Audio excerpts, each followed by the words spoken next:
following show contains adult content. It's not our intent to offend anyone, but we want to inform you that if you are a child under the age of 18 or get offended easily, this next show may not be for you.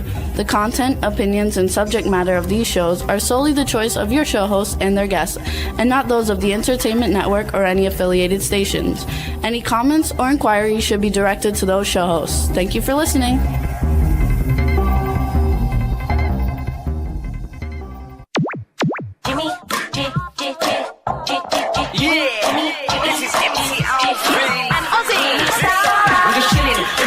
Sitting down and designing, why every man in my thinking, what are we gonna be wearing? Yo, I'm a Liverpool MC, you can't trust me, big up the girls inside the party. Let's get down to crazy Jimmy, big up myself and known as Alfie, the one and only, the Turkish MC. Always love the clothes of Jimmy. British, I'm your wanna be, Jimmy Star, new celebrity. We'll take you out to Jimmy Stars. Hey ho, what's up everybody? Welcome to the Jimmy Star Show with Ron Russell, bringing you the good times in music, fashion, pop culture, and entertainment. We got a great show for you guys today. A very good friend of mine who's been on the show many times, Steve Basic, is coming on. He's got a new movie on Tubi. And then we have Melanie Kinnaman coming on. She's a final girl, so it's all good. And I'm looking forward to it. Before we get started, let's say hi to our cool, outrageous man about town co-host, Mr. Ron Russell. Hello. Let's try it this week. My knee is getting better, but still hurts. But anyway, I'm looking at myself with this hair. I look like Bea Arthur from the Golden Girls. Don't I look like Bea Arthur from the little Golden bit. Girls? Ma, stop. So my hair has to be cut. But, I've been in pain. I didn't give a damn about my hair. So I let it grow. But it has to be cut. Or I look like George Washington. What are you doing under? I just keep talking. There's all kinds of things going on, and everybody doesn't have to know, but now they do because you said that. Well, I mean, you're on television and you're working your computer. I'm always doing that because there's people talking. Okay. What are we going to talk about today? Well, you're doing better with your knee, so that's a great thing. And, yes, I'm walking without a cane. I'm walking on my own, slowly, carefully, painfully. But it seems to be progressing and getting better. And the doctors are very pleased with the way it's healed. And the people I go to for therapy, they're very happy with the way I throw my leg around and move it and bend it. So everything is good with that. So we're positive about that, folks. Yes, absolutely. It's terrific. And the good news is Jimmy's movie is going to be done. Yes, The Red River, we're getting ready to go into pre-production. We're very excited with it. You guys see all the promos on my social media every way. I'm putting out all kinds of videos for it on TikTok and Instagram and Facebook, so it's a lot of fun. And we'll have more information hopefully next week about when exactly we're going to get going. But it's going to be a lot of fun. I'm looking forward to it. The film is written by Ming Ballard. It's going to star Ming Ballard. Jennifer James is directing it. And Ron has a cameo in it. And I'll be promoting it and producing it. So it's going to be a lot of fun. I was so honored that director Jennifer James said, Ron, you have to be in the movie. I said, well, what part? And she said, the part of the scientist. And I read it, and it's a little itty-bitty part. And I said, Jen, I don't do little parts anymore. I only do, major parts in movies. She said, I know, but we want you in our movie. So I said, okay, I'll do a cameo. And that's all it is a cameo.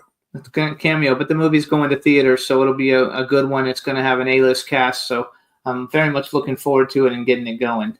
You do things for friends. And I love Jen and Ming. They're very good friends of ours. Plus, you're into more of their movies. Plus, you're doing 2 other movies with huge roles in the other 2. yeah, but that's not the reason why I'm doing the cameo, Jimmy. No, because the cameo came first. Right, and I've read the script of the cameo, and I've worked it out where I could make that cameo very important, not just a cameo.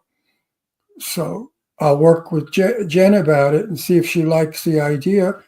We'll shoot it her way, and then we'll shoot it my way and see which way we'll use. That's what makes a movie good. when the actor and the director can work together to get the shot they want. Absolutely. So it's going to be a lot of fun. I think it's going to be great. We'll know more soon. Lots of stuff happening on the movie front all around. We can't talk about some of it yet, but Red River, it looks like it's going to come through. We've signed agreements and stuff, so everything should be getting going. And Not easy getting money for movies when you're up in the millions. You know, these pay to go-go, what are they called? Go-go? pay to play. No, go-go. film. Indiegogo. Well, that's The it's still pay to play. Indiegogos are all in the 30,000 to 150,000. That's not so hard to get. But when you're doing a feature film that's going to go to theaters and it's in the millions, 3, 4, 5, 6, 10 million, it's not easy getting that kind of money. Hopefully things will get better with lenders, and they'll understand that a movie is the same as a stock. It can go up or it can go down. But if a movie makes money, it makes a lot of money. And the investor is very happy. We're going to make money. Our films are going to be really good. It's going to be fun. I mean, even a crappy film, a junky, nothing garbage film, which I've seen, if it goes to whatever, Theaters? those channels, Streaming services. streaming services, it makes money. It never really loses money unless it's a total dog. Well, it depends on how big the budget is, because I know a lot of people who've lost money. But Well, ours the won't. smaller the budget, the easier it is to make money. If you're talking about a $5 million movie, you have to make a lot of sales to cover that. But if you're in a $150,000 movie, it's very easy to make money on it, because what the hell is $150,000 today? Again, Nothing. it just depends, because the problem is You buy the a distributors car. are so crooked. They steal the money and they don't pay you, even on the low budget. So Well, you got to be they get careful. screwed. So you definitely got to be careful. We want to say hi to the chat room. Cindy Lady Lake's in the chat room. Stefan Bell's in the chat room. Hub Reynolds Jr. just showed up in the chat room. What's up, Hub? The chat room is starting to fill up. We want to give a shout out to Dawn Hinton, who's at therapy. So she said she's probably going to be late if she makes it. Why is she in therapy? She had a shoulder surgery, I think. That's another painful one. Yeah, that's a painful one. Anytime you fool around with your bones, you're in trouble. Absolutely. No, but bone damage, when they break bones and they twist you around. Anyway, move on. It's freaking terrible. And if you guys actually saw, so when we were in the hospital and I had my knee done the last time, the doctor actually showed me a picture. He showed Ron too, but Ron couldn't look at it. But if you saw how terrible it is, it's like something out of a very detailed, gory horror movie. Because basically, like, all the skin is just hanging out off the sides and it's just a big bone. Forget about it. Move on. Well, our horror movie people like that stuff. Yeah, but I don't. Anyway, we're going to have a good show today. Before we get started, let's talk about some of the things going on.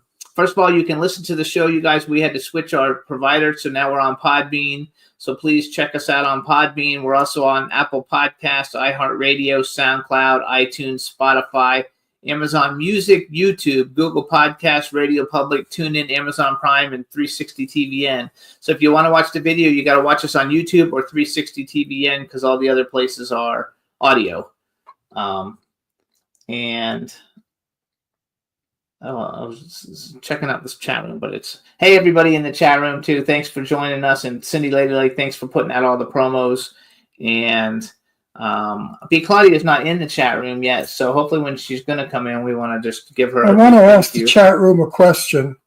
In our interviews, what is more interesting? Personal stuff about the star or their career? Let me know. What you enjoy hearing more, personal or career? Okay, so B. Claudia just joined us too. So actually, you guys, B. Claudia has been doing some total stuff, work for Eileen and I, and she's phenomenal.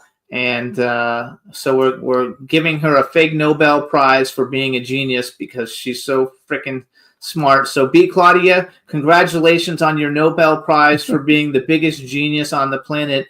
and figuring out how to do all these impossible things for us. You are the best. We love you. Thank you so much. And they say both. They They like both both. parts, yeah. So that's what we do. I mean, Jimmy does the bullshit and I do the personal. So, okay, it works.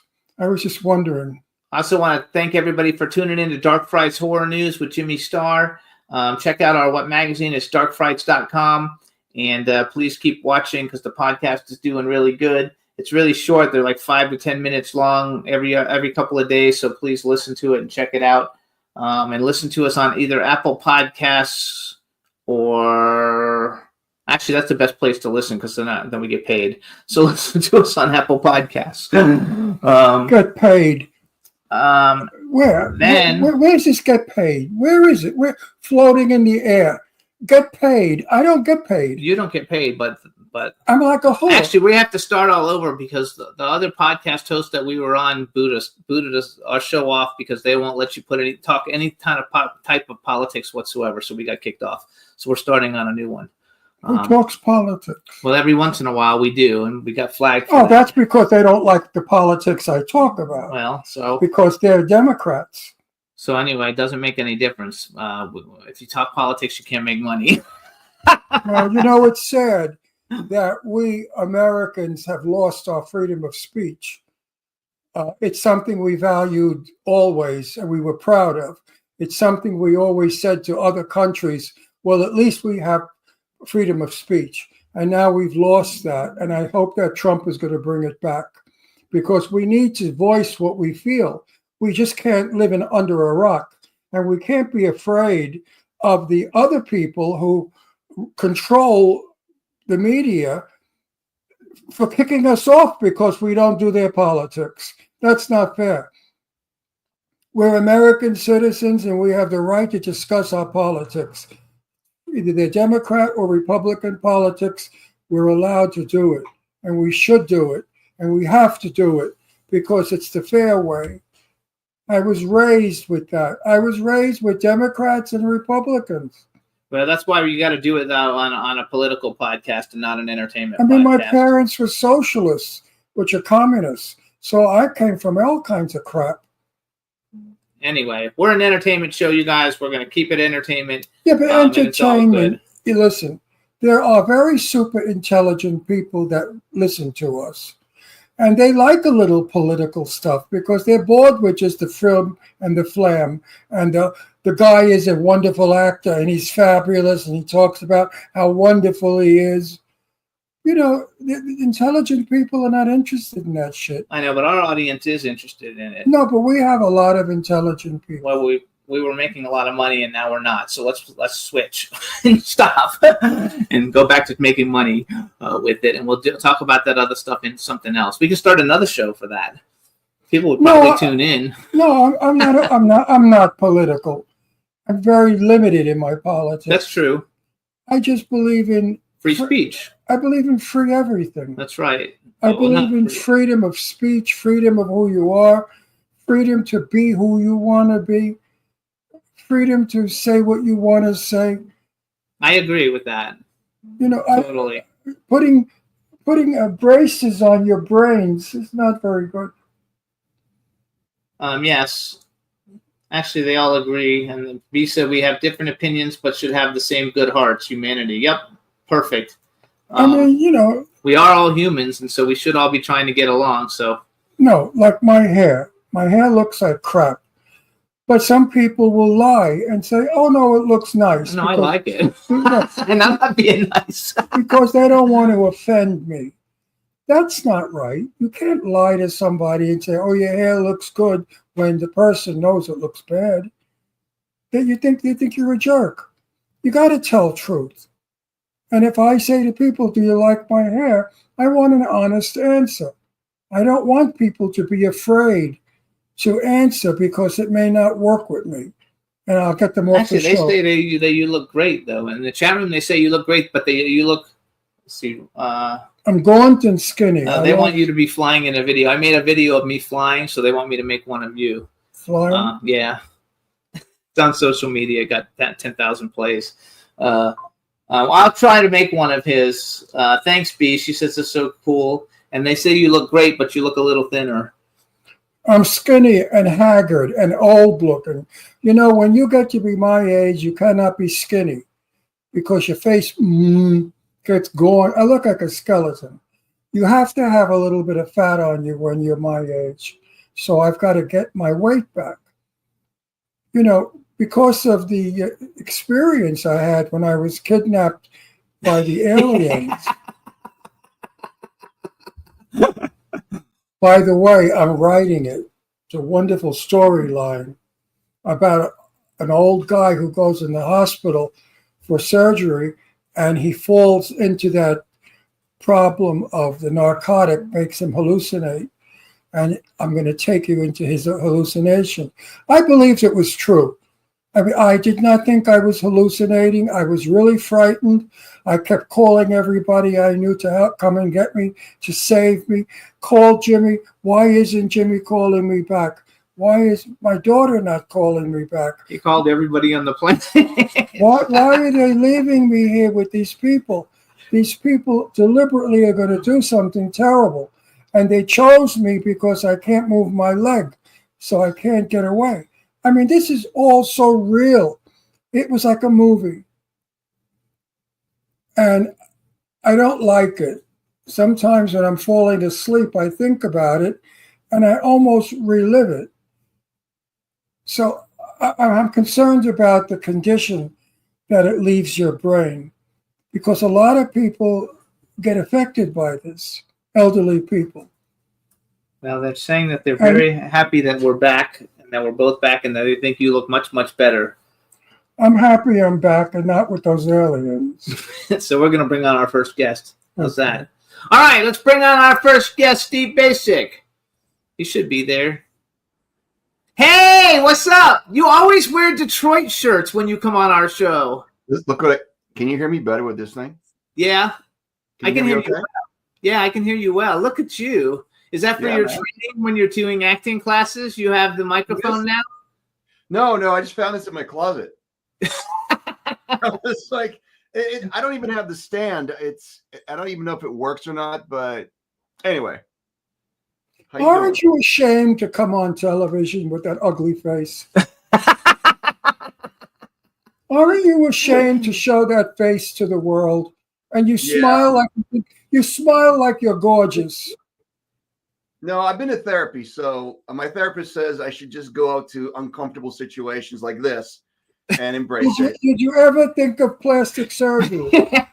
Right. Well, yeah, every day. Make sure he knows you're joking. You know I'm joking. Well, I mean, I don't think I'm that good looking, but I think I think I. Are you fucking kidding me? I had 4 people just today say they don't think they're gonna make it to the show. They think you're the hottest thing ever, and so handsome, and they think you are so hot. They wish they could see you naked. Like they send me shit. I'm like, why are you guys sending me that shit? Send that shit to him. No, but if you want to see, I have pictures of his penis erect. So if you want them, it'll cost $100. Yeah, I have it. Send me $100 and I'll send you a penis picture of his erection. Well, there's OnlyFans, which Yeah. on. Who knows? Maybe I'll need to. Who knows? You really do. You have. I mean, I'm sure that your fans are great, and the ones who sent me things saying how gorgeous you are, they're all really cool people. But you have this other lady. She contacts me all the time. I don't know her name, and I wouldn't say it anyway. Okay. She's like, "Can you please send Steve a message? Tell him I love him. Tell him it's a happy birthday. Anytime there's anything happens in your life." And she sends me messages to send to you. And she also said, "Tell Steve I'm wet." It's a kid's show, right? What did you expect today, Daisies? I don't know. This is your first voyage after and by the way, welcome back. I'm glad. Thank you. I'm your first guest since you got No, right? You are the third. You're the third show, but the first show he was kind of out of it because he was having some problems. The second show he could only do half the show because he was in too much pain to sit in the chair. So this is the first full show he's doing. And I wanted to ask you, who did your dentures? I don't have dentures; they're veneers. They look fabulous. Like Okay, look.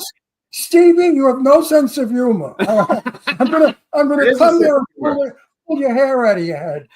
Listen. In the 70s, I had a dentist who I used to have the eye teeth, the big fangs. Yeah, And beautiful. this dentist, he was a complete. There was when they used to give you the gas, and I remember passing out, and this dentist would be flirting with his assistant, and I'm pretty sure they were doing it over top of me. Anyways, this jackass, I had great teeth. He ground down my teeth. They're so thick. He ground them down, and then eventually they were chipping. So when they started chipping, I had to put something harder on. So it's like a cap.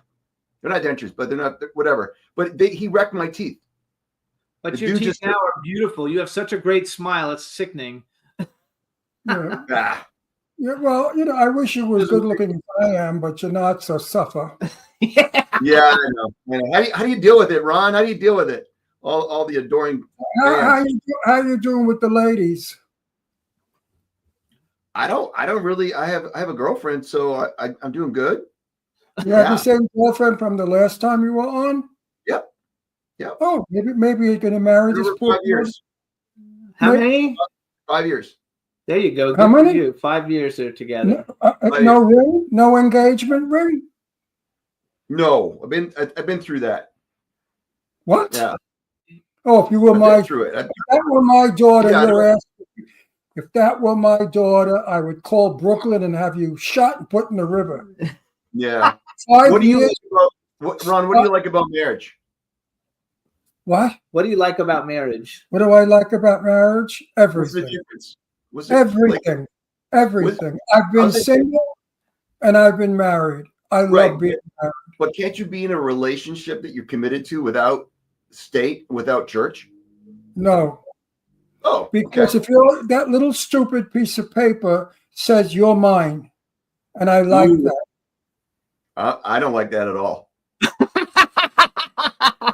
Oh, I got it. Give me her phone number.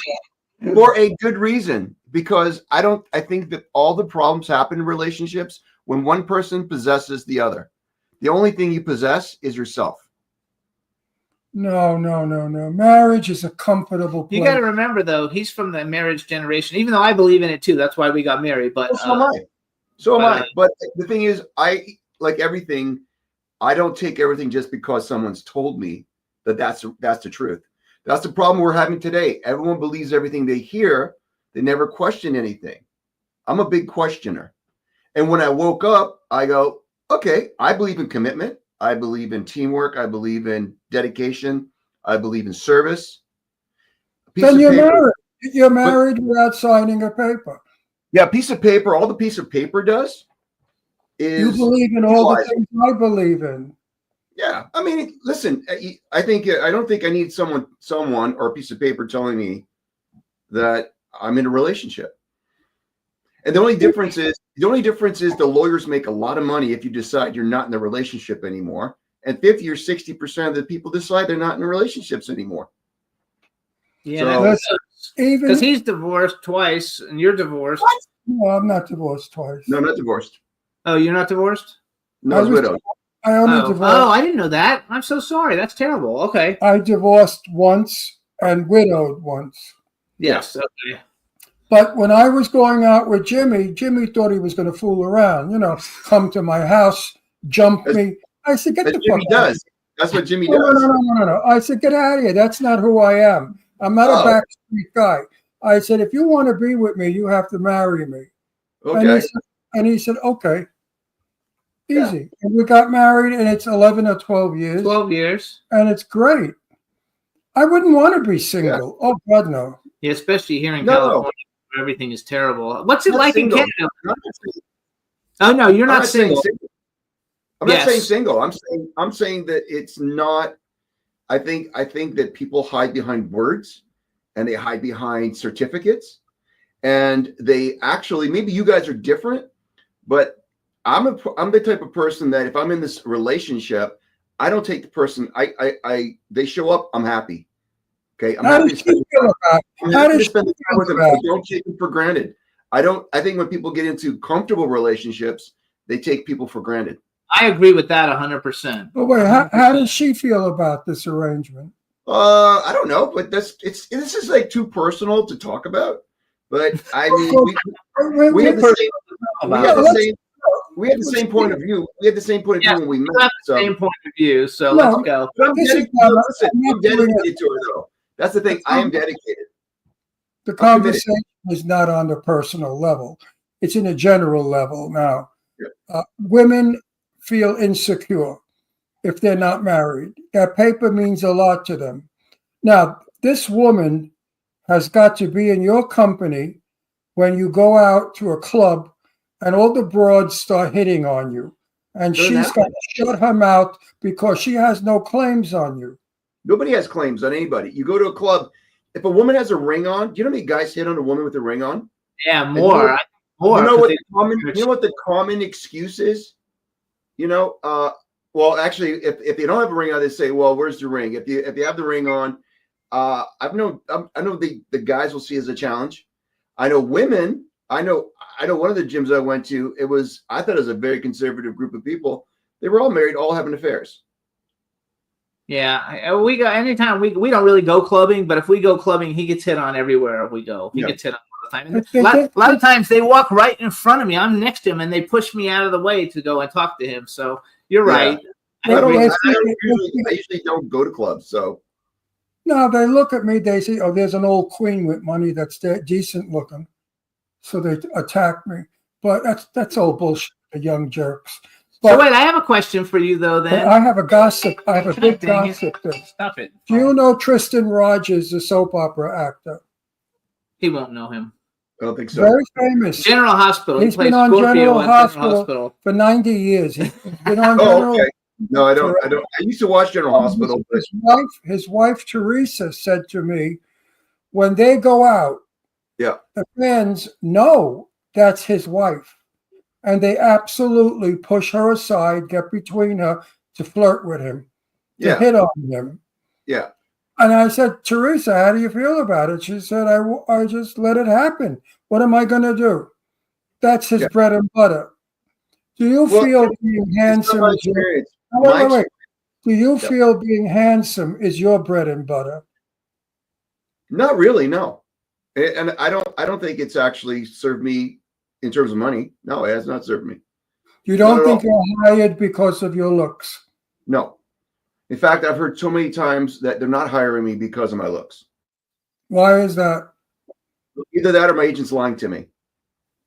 So does So that I've heard mean that more because you're too look? Does that Too mean because you're good-looking too for good the- looking? For the part. Because you're great I'm not the looking. one- But I'm not the one saying it. But depending Yeah. on who's casting it, it definitely affects.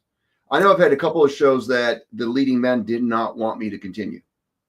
Oh, I believe that. Oh, I believe I would that. see you as a threat. I believe that I'm only too. saying this. Listen, I'm only saying this as fact. I'm not saying this as my opinion. So, but going back to being out and about. See, I don't project the energy that I am available to anyone. Maybe Neither that, or does- maybe my eyes are blind and I don't actually see it. People might say, "Oh, you're checking you out," and I'll go, "Who is?" I don't look for it and I don't see it. Same way. He does the You same know why? thing. Because we've had it all our life. Since I was 7 or 8 years old, I remember with my mother, we were on a train going to California, and my mother met a bunch of women on the train, and they all said, oh boy, when he grows up, is he going to knock the women dead? Is he handsome? He's a little Rudolph Valentino. So growing up, I've always been told, you're handsome, you're handsome, you're handsome. The only person who never said I was handsome was my wife. I asked my wife one time, I said, you think I'm good looking? She said, well, if I was walking down the street, I wouldn't turn around to look at you twice. And I divorced the bitch. Right there. That's So all wait, I I have a That's all I question. do. Yeah. Got rid of her. I have a question. Is your girlfriend? Is she in the entertainment industry? Yes. Yeah. So did she, when you guys met, however you met, did she know that you were, a relatively pretty successful movie and TV star? She didn't think much of me.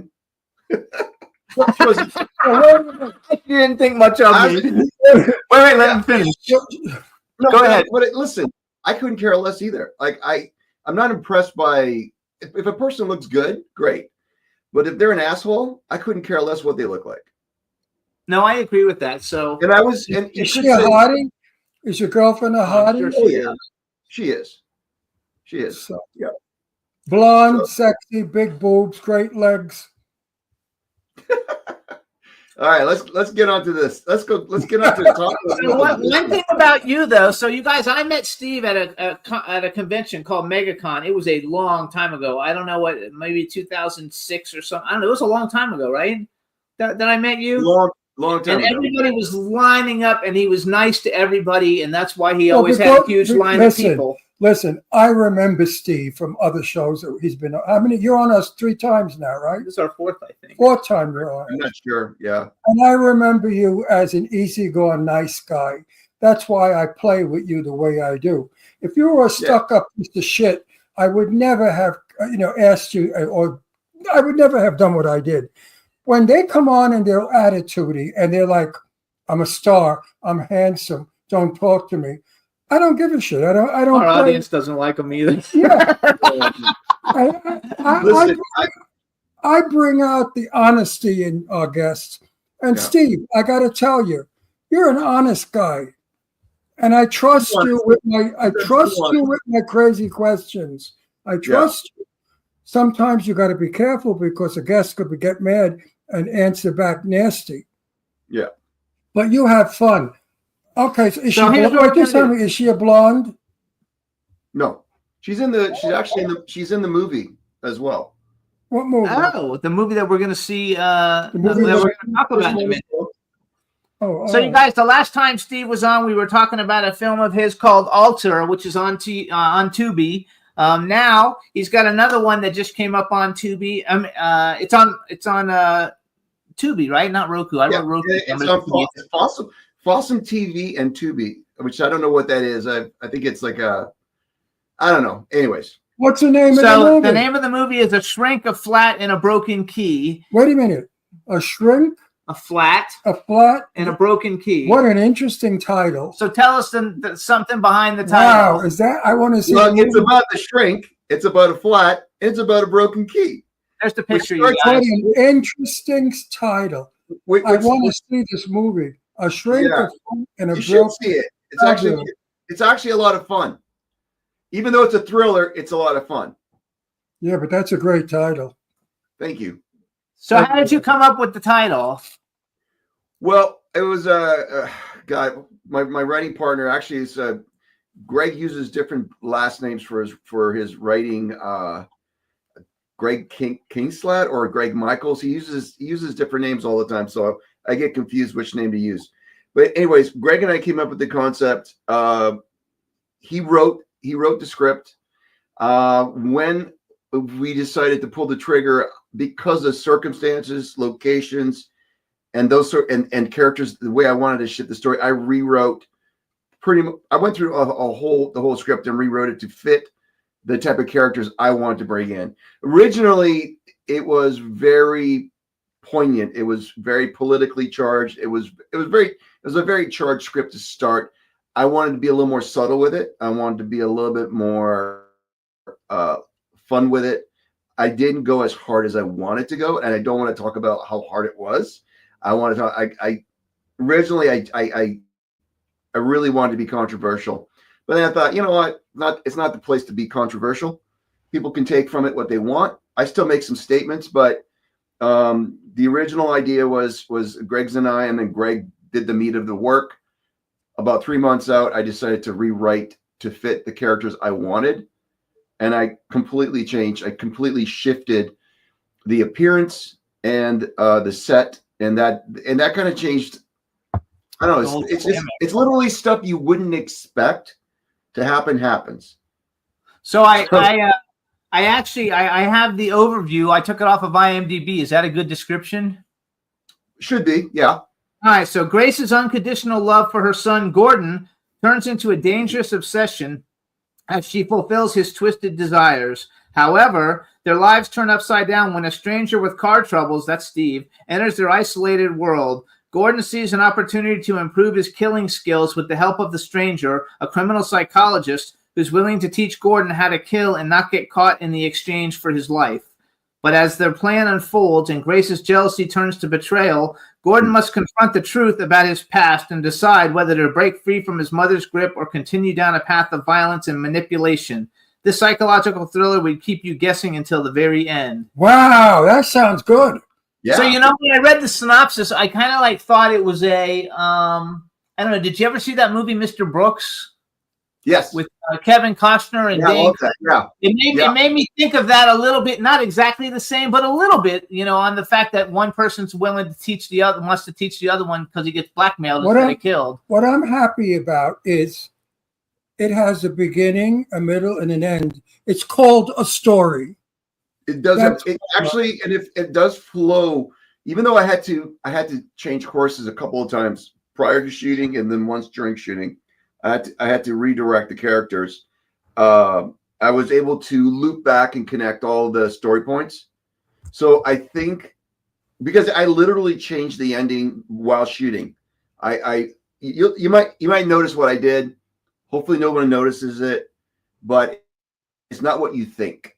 Let's just put it that way. It's about relationships. It's about perception, and not always judging a book by its cover. Does it have a Hitchcockian ending? I hope so. I love There you Hitchcock. go. Really? Here's what we're going to do. Wait, I love wait, Hitchcock. wait, I love it. quiet.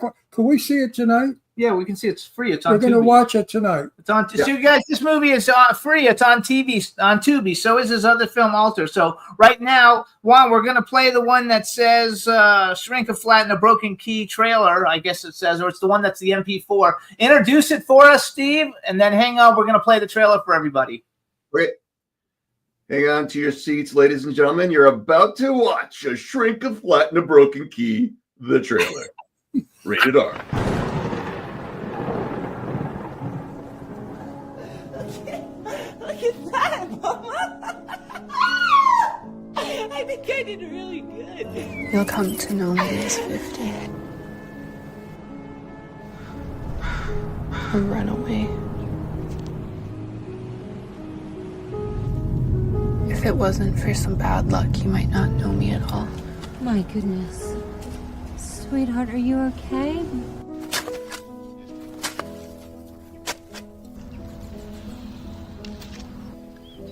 I pray you never meet them.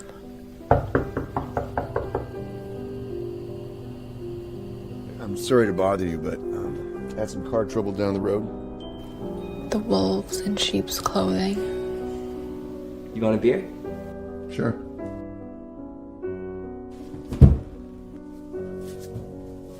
The demented who hide behind their god and their reason. I can help. Both local law enforcement and the FBI have enlisted my help as a profiler. Sound like you have all the answers to get away with murder. I do. Am I hearing this right? By me sparing your life, you're offering to school me to be a better killer. If that's okay with your mother.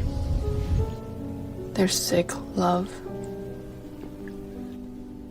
I'd like to do more than just hold the camera this time.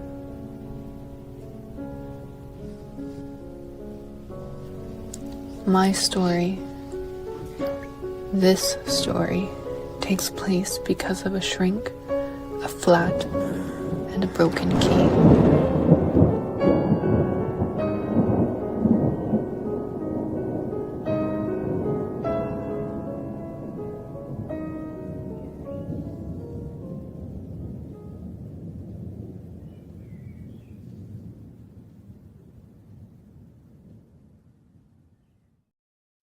Yay! Yep. Looks like a little bit of Psycho in there with the kid with his mother. First of all, the guy who I plays- love mommy too much relationship. I don't know who is that plays Gordon. I didn't write it down. Jonas Stark. He is He very. was a student of mine, and he's a I think he's a Baptist or born again Christian, and we used his location, and he'd been out of the business for a little while, but I just remember him. I thought this guy would be just the best Psycho because He he's really so looks good. He looks like sweet. Psycho. But I spent about a month and a half working with him before I decided to do it, and I just wanted to see if I can get certain things out of him because that's not his nature. He's like the sweetest person. But by slowing him down, and I gave him a couple of character, like we worked on some physical tics, and he was able to sustain them, and they seemed to work. So yeah, he was the right essence for that character. Originally, it was supposed to be white trash tattooed, wearing a proud USA hat, guns, Jesus, America, that sort of thing. It was better that you didn't do it that way. Me too. I think so. And make him a normal looking person who's psycho is way scarier. He's beautiful. He's beautiful inside and out. Like, he's one of the most beautiful people. The kid is just genetically gifted as well, but he's such a sweet person to work with, and trying to do a little indie like that with like we talk about ego or anything like that, it's next to impossible to pull off finishing a movie, let alone with someone that has an ego or is, right. So yeah, Jonah was great. I think it was great. I think you have a good movie there. Yeah, I mean, I think so too. I think the story flows. Given there were a lot of obstacles. I had an editor who was my camera guy who just would not listen to me. And I found out after the fact, when I'm looking at dailies, he was moving the camera during the shot. I was literally watching the monitor, script supervising, producing. I was doing everything, writing on the day, setting the shot, rehearsing. And then I come to find out he's moving the damn camera. So I had to work with what I had. I didn't get exactly what I wanted for the movie. I had a TV version, a director's cut, and then I had a really gory version. But because of the inability to manage this one person, he lost the TV version. I had a TV cut, which I could have sold for licensing. So, and also I had a more of sort of that gore fandom version that I was going to do. I had an extra couple buckets of blood I didn't get to use, because it was so much time was managing a personality. And then in the editing, same thing. It was literally like pulling teeth every day. I had to sit with them in every cut. But talented guy. But he just didn't want to. I don't know what it was about him. So I didn't get an egotistical actor. I had a passive aggressive camera guy editor. Audiences today are bored to death with kickboxing, car crashes, and all that shit. I hope they're bored. Now, audiences are starving for stories. We all talk about it in the business. Everybody now that does horror movies is starting to turn around and make stories with horror, not just slash with no sense. So what's happening is anyone that's got a story has a hit movie. I think it's going to be a hit too, as long as people know about it. Because it's got a story and it looks like an interesting story. Which I'm going to say. Yeah, sorry.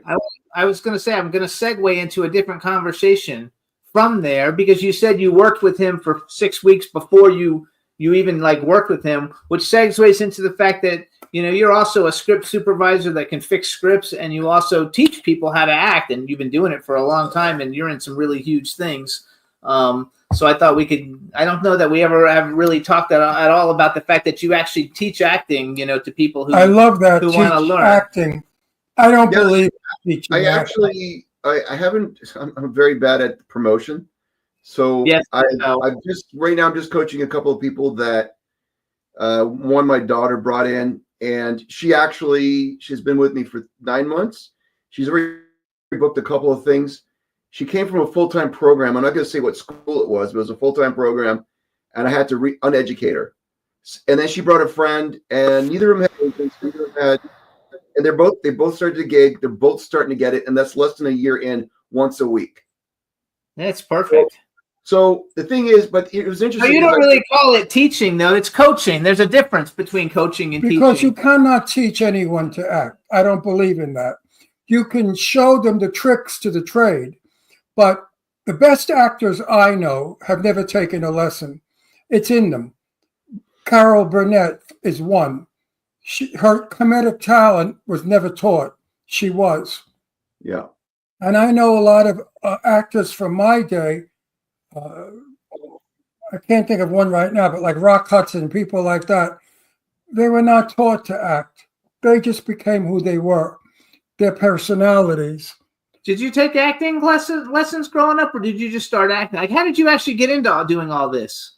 Well, I actually that's one of the reasons why I never wanted to coach or teach anybody, because what I soon realized was, well, not I soon realized, it took me quite a few years to get out of being coached or being directed by someone who's not doing what I want to do.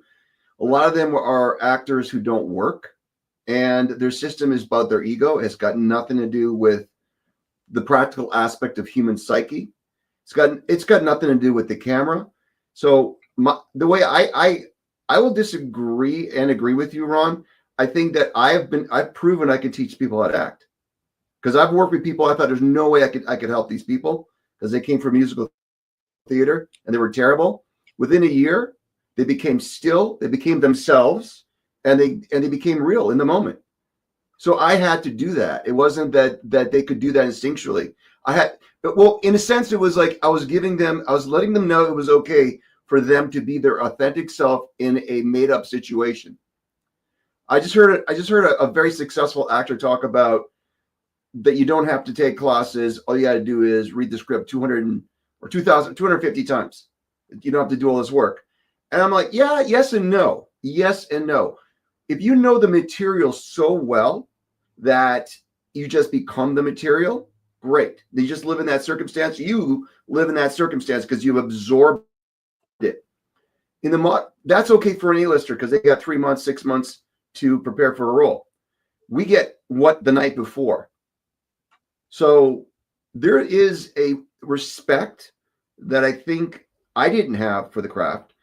I do have more respect for it now. That's only because I've married human psyche, what we as human beings are, and the craft of acting. Otherwise, I don't think I'd stay in this business because I think it's full of shit, if I'm being honest. Okay. Well, you can remember stuff on one night. Like if you get a script the night before and you have to go shoot, you can do that. I guess TV, you do a lot of TV. Well, yes. Yeah, you have to. You haven't got a choice. But there's ways. I think what I try to do for people is I try to create a system that it's like a skeleton. Now you can apply yourself to the framework of the skeleton so that you can hang yourself better. And if somebody gives you a script the night before, you know what steps to take so you can become efficient at finding out the most important aspect of that scene, of that story, and how to be in it. And it took me, I was asked to create a program about 10 years ago. I never really thought about it out loud. I would just tell people, don't go to acting classes, read Shirtlifts Audition. Michael Caine wrote a book about acting for film. Meisner is a good one too. But then there's Stella Adler, Uta Hagen, Stanislavski.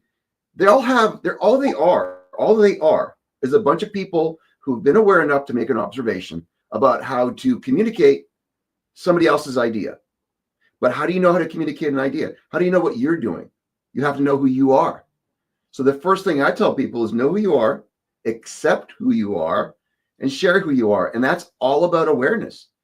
It's about being aware, being in the moment as much as possible. So worst case scenario, if you're on a set and you don't know shit, but you're present, that's way better than chopping up a scene, breaking it down, and doing all the acting work. Ultimately, you do all the work so you can literally be present, so you can just be in the moment. So it's kind of one of those, it's a paradox because you don't want to show the work, but the work would be basically knowing who you are.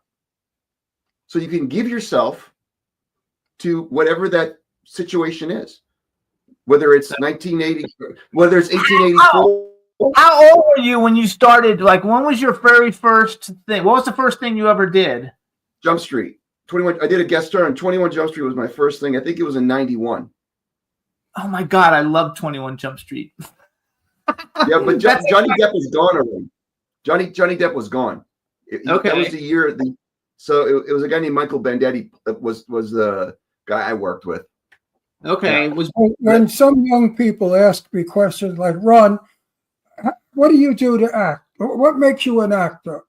I said, what makes me an actor? Here's what makes me an actor. I read it, I think about it, and I become it. That's all. Am I Yeah. right? You read the script, you think about who you are and what you're going to do, and then you become the character. Yeah, It's and a all I simple- do, I agree it's with a that. simple math. All I That's what do- I do. What I do is I give them more specific tools to do those three things. That's perfect. But years ago, So that was I- how we were in the 1950s. That's Yeah. how actors were trained. You had to become the part. There's nothing worse than a fake actor or an actor who's acting. Huh? So much is fake right now. Everything's about we need this composition. We need this funny moment, but there's no continuity to it. There's no connection between the characters because they haven't given themselves enough to the moment. It's all about. You know what I'm tired of? Roles. The minute they say roll them, I'm no longer who I am. I become who I'm reading. I really do. I go into a trance. So you guys too, though, if you're a Steve Basic fan, you go on Tubi, he's got another movie on there called The Haunting at Silver Falls. Oh yeah, and it's pretty good. I have this publication called Dark Frights Magazine. It's becoming one of the bigger horror magazines in the world, and I do a little 8-minute podcast with it. And on Monday's show I did a Steve Basic episode where I did a Shrink, a Flat, and a Broken Key, and I did A Haunting at Silver Falls, and I got like 5,000 views, on it, Nice. already. I don't promote it or anything. I just put it up there. But I said, for fans of Steve Basic, he's a great guy, and like really, you're one of the only actors I know kind of well hasn't been pigeonholed. Like you're doing Hallmark stuff, you're doing horror stuff, you do superhero stuff. You've basically done everything. You haven't been pigeonholed to only be a horror actor or only be a Hallmark actor. Yeah, Huh? I just did some comedy too. So yeah, and sci-fi. I mean, because like what you were at Stargate, Continuum. You did all the what did you do on Legends of Tomorrow? I used to love that show. Oh, that was actually the Travel Back in Time. It was during the prospecting times. I played some landlord that was really mean to his workers, just a horrible human being. I love that show, and like one of our best shows that we've ever had. It was with John Barrowman, and John Barrowman played the Dark Archer in Arrow, and he was like, and he was also, what's that show about the fucking telephone? Doctor Who. He had his own spin-off show from Doctor Who because he was so popular. And we opened the show, and there's John with a blow-up doll tongue kissing her. That's what he did when we brought him on. People Are like they married? Yeah, no. Well, That show got such a rating you would not believe. The rating was outrageous. No, I bet. John Barrowman tongue kissing a blow-up woman doll. I like all of it. So Dawn has joined us in the chat room. She's one of the people who thinks you're swell. So just give a hi and say hi to Dawn for me. Hey, Don. There you Think you're go. swell too. Be swell. Stay swell. So you guys, here's some of the things that you might have seen Steve in. These movies, Shrink, a Flat, and a Broken Key, and Alter. These are his movies. He put them together. Raised the funding or whatever, however he did the funding and stuff. So they're like, independent films, but he's also been in so many huge non-independent, like huge things. But here's some of the TV shows. First of all, Ron's daughters love that show, Virgin River. I didn't even know you were on that, in that. Oh yeah. According to IMDb, you're in 8 episodes of it.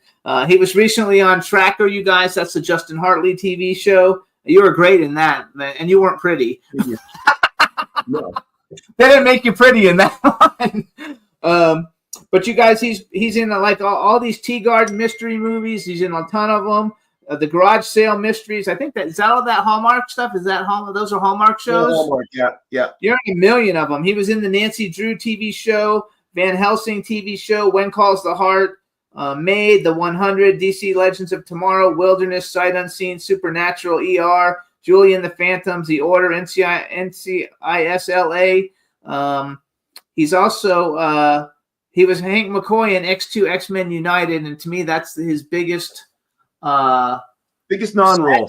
biggest non-role of your career that I so wish you would have become him in the next movie? If they hadn't changed directors between that movie and the next one, I would have been Hank McCoy. Bryan Singer would have brought me back as Hank.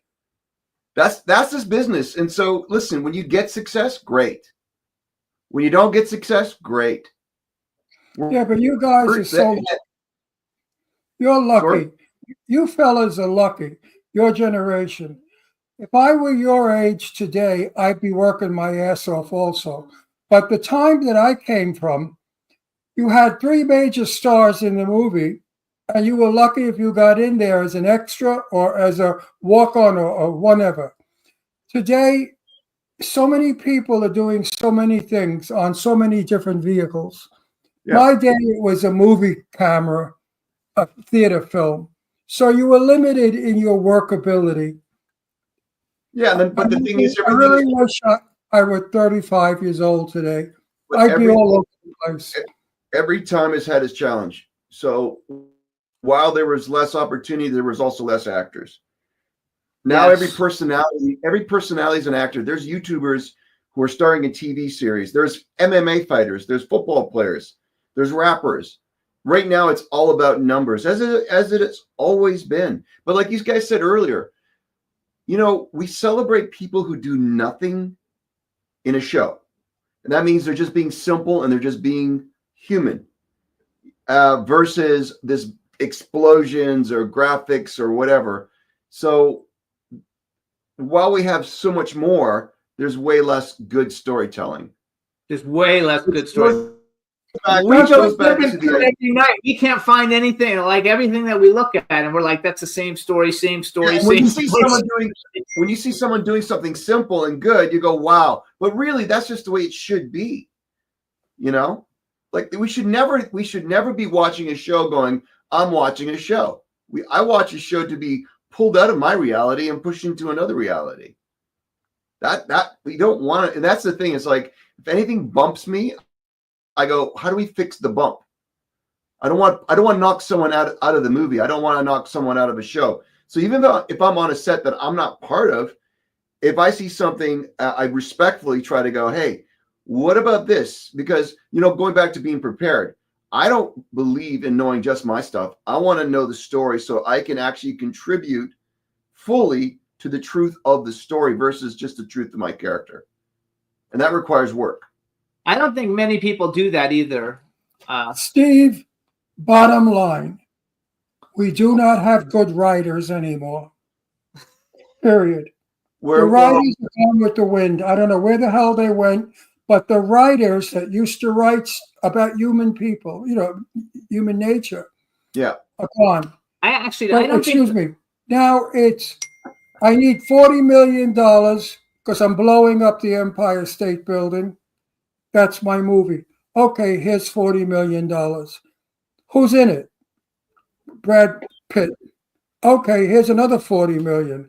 Who else? Angelina Jolie. Here's another $40 million. And they make the piece of shit. And you see these 2 stars in it for 1 minute. And you watch the Empire State Building fall down and crush half of New York City. Yeah. And that's the movie. I agree with what he's saying, except for I don't believe that the writers aren't there. I just believe people are afraid to risk the money on them. Because I read a lot of good scripts. No, in my day, writers wrote novels, and the novels became movies. Today, we don't have novel writers that make movies. We just have writers. That's exactly what we have. The limited series are usually based on books. Books, yeah. There's like 6 to 8 episode limited series, which is the big craze right now on Amazon and Netflix. Netflix has some good ones. You know how many friends I have that are writers? You go out to dinner with them. No. That was a question. I thought it was a question. That was funny. I happen to have a nephew who's a writer. You go out to dinner with them, and the waiter falls down, and they right away take out a pad. Oh, that's a good movie. The waiter fell down. I mean, let's shoot it tomorrow. Yeah. This is what it's all about. Yeah. Yeah, it's an idea. It's the same thing. Somebody goes, oh, I have a great idea for a script. No, you just have an idea. You don't have a great idea for a script. You have an idea. That's it. It's a skit. You Not- have it's to not a story. cultivate. You have to get the people's interest. I think Absolutely. it's. I think that's true. But why do you think they think Meryl Streep is such a big deal? You know why she's a big deal? She only does wonderful scripts. She doesn't play in shitty scripts. So it's not her that's so wonderful. It's the script. We could put Susan Sarandon in that part and she'd be just as wonderful. Yeah. So Yeah, it's I a think- script that makes an actor.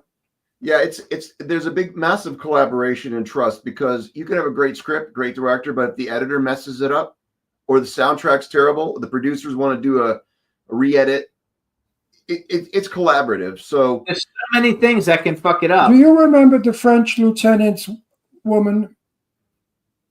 I don't remember the movie. No, I mean No. I know it, but I don't remember it. The White French. One of the best writings Yeah, of all time. yeah. And she was brilliant in it. All because everybody, anyway. Yeah. It was wonderful. I like it also. Let's brag a little bit for you, because we've only got a couple minutes left. First of all, here's what I'm going to tell you. So you work all the time. I think it's terrific. But if you became social media savvy, which I know you hate, Me too. you could be like the biggest leading man ever, because your social media numbers just are not strong, because you're so talented, you're so good, and you're in so many things that you really need to either work on it, or you need to find somebody just to do it for you, and you need to let somebody build your social media, because you work all the time anyway. But I think you would even work more, and you would have a bigger fan base from all of it. I have the same issue with Sorry. Go. I was going to say I have the same issue with what I'm trying to do with my idea of what acting is, and trying to create a course, maybe even a book around it, because I also want to talk about the human condition. You can't have one without the other. You can't, I think acting is being in the human condition fully. So my issue again is the steps necessary to, I don't want to be famous. That's the problem. I'm on this. Sure, I'm doing a podcast. I don't want to be famous. I don't want everyone to know who I am. I don't like putting personal stuff out. You're crazy. You're crazy. So the idea of social media, I'm posting all the time, or showing what I'm eating or doing, I just find it painful. It's so painful to do. I don't mind talking about acting. I can talk about acting for hours. I can talk about the craft for hours. I can debate. I can philosophize. But that is truly, you're right. It's like, I got to get over that so I can reach a bigger audience, because I do want to say something. Steve, listen to me. Listen to the old fuck, okay? Listen to me. We go out to 5 million people all over the world. They now know about your movie. If it wasn't for this show and social media, they wouldn't know about it. So you've got to be social. Listen, people say to me, Ron, how come Jimmy's all over the place and you're not? I say, because I'm still learning how to use my cell phone. I don't know how to use this shit. I don't know how to be in social media. And you know what? Who cares? At 85 years old, come on, give me a break. But you're young. I actually took your trailer. I was going to put it on all my socials, but I wanted to make sure it was okay before I did that. Because I can put it on my socials and make it. I can get the. Here's what I'm going to ask. Actually, I will do a little promo here. If I mean, I'm hoping everyone watches it that's watching it right now. And if you like it, thumbs up, and please send the trailer, because it's free, to a friend, and keep sending it, and just keep sending it, because if I do get, I'm at the place where I'm okay being who I am right now and not being in the business. But if I do get involved in something else, another production, this will help motivate me to do something more with this industry. Absolutely. Meaning, tell another. I do have an idea. I have a great idea that I could shoot for a series. It's the stuff I like to do is dark comedy. And even when you watch this trailer, or not the trailer, but the movie, I try to infuse a little bit of humor, even though it's a thriller. I always try to infuse humor, but I've got a couple ideas for how to approach this business that isn't the typical Hollywood model. So if there are people out there, they like my stuff, and Jimmy and Ron, I appreciate any help. Like I said to you, Jimmy, I would work on anything you're doing. I would come in and help out. If you want my ideas, I will collab any day. So yeah, I appreciate the idea. But I'm going to put your trailer on my TikTok and on my Instagram because, like, That'd be great. I get like 10,000 views pretty much on everything. Yeah, if you could do a haunting, because I still actually a haunting is that was one I executive produced. That was a macro. It's a massive script, and I would go in daily, and I would trim the scenes for the director. So I still get paid if that sucker is seen. COVID actually helped me on that one. But yes, absolutely, put them out if you can. And who knows? Maybe we'll collab on something. And if people are interested, remember, Steve, it pays to advertise. I'm all saying, but it's advertising right now. Pays to advertise. If people are interested, I just texted you the link to the Dark Frights Horror News where I did a show about you. Okay, well, I'm going to text you back, and if people are interested, even if there's actors out there, because I may hold a Zoom class teaching my method. It's called The System. So if there are people out there that are interested in what I teach and they're interested in acting, I am willing to teach anyone, but they have it. The only a prerequisite is that they actually will put in the work. I put in a lot of thought and energy into what I do, and if somebody's not giving it back, it's a waste of time. But feel free to share. Not my personal email, but I have one for the actorsgym@gmail.com. I'll send you a text if you want to post it in your description. That'd be great. I'll put it with the description. Don't worry, I'll never give anybody your personal information. I mean, already, like every time you come on the show, probably 30 people like ask me to get in touch with you, so they. Well, like crazy female fans. maybe for a good price. It's gotta be indecent. The proposal has to be indecent. One of those wet women out there. Oh Lord! Want your personal information for $500? I'll send it. No, you're living. See, that's 1950s money. We got to live in 2025. We're talking like a couple $100,000. $5 for a Coke. I know, it's crazy. So you're right about that. So you guys follow Steve on his Instagram, though. Steve Basic Official, BACIC Official. Follow him on his Instagram. He's a really cool guy. He doesn't post on it very much, but I'm going to kind of like make him start posting shit because it really wouldn't be that hard for him to just at least put up things saying, here's the link to see my movie, and this movie's out, and you have so many things going on because you have plenty of stuff to promote to make yourself. I mean, if people this movie he should promote a lot. I think it's going to be a hit. I think so too. I just did. I want to tell you, I just did a show. It's for Peacock. It was a lot of fun. It was a great cast. It's called The Miniature Wife with Matthew McFadden and Elizabeth Banks. Oh, I love her. But I didn't get a chance to work with the two of them, but I'm really hoping they come back. Great, funny dramedy, well written, well acted, great director, great producer. So this is one that I'm going, come on, man, let's get a second season, and hopefully they bring me back. We should also, everybody should see Blackway. Oh yeah, Blackway, right? Because Blackway, you guys, it's a great cast: Ray Liotta, Alexander Ludwig, Julia Stiles, Anthony Hopkins, Steve Basic, Mr. Hopkins. Yeah, he was awesome. I saw a picture on your IMDb or someplace with you and him hanging out, and so everybody should check that one out. But see everything. He's in the remake of The Virginian. He's worked with Ray Liotta a couple times, haven't you? Yes, sir. Yeah. It's very cool. Check out the movies that are on Roku. I mean, on Tubi, you guys. A Shrink, a Flat, and a Broken Key is the one we showed you the trailer for today. Steve will be in touch. I'll talk to you later. And thanks for coming on the show. Seeing you. And thank you for being a sport.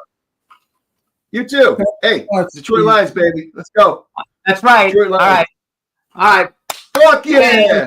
True Yeah, grit, fuck baby! yeah. Let's go, Detroit! Hey! Let's go!